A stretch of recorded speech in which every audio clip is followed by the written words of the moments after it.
Враќањето на работа според листата на хронично болни со исклучок на оние со потврда од лекар специјалист и особено прекинот на продолженото поредилно боледување не е прифатено добро во јавноста.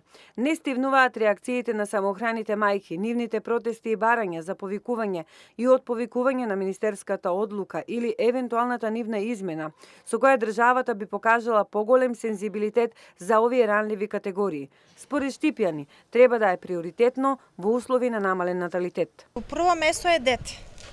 И мора дома да се чува тие деца. На работа да не се тргне, додека стабилно нема да биде со здравието за во короната. Поправилно е дома да се ги чува децата, отколку да ги пуштат по градинки, по моje мислење. Доколку социјалната политика е фокусирана на следење на европските вредности, што би значило имплементација на хуманите закони кои на прво место ја третираат популационата политика, по примерот на Германија како и останатите западноевропски земји, Штипјани велат дека подитно е потребно донесување на закон за продолжено породилно боледување во траење од 3 години.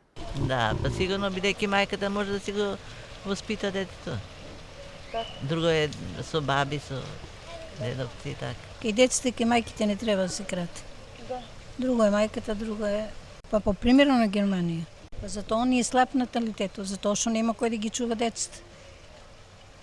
Градинките немат, мислам, толку капацитет за да ги примат децата. И кој ќе ги чува тие деца? Ако нема баба, дедо, кој ќе го чува тоа дете? Самохраните мајки и младите родители кои не успеале да фатат ред во градинките и кои немаат алтернатива на баби и дедовци кои би можеле да ги причуваат младите поколенија, најавуваат организирано делување и поднесување на детални прецизни предлози породилното боледување наместо 9 месеци да трае 3 години со етапно намалување на паричниот надомест за користење на ово отсуство на еден од двајцата родители.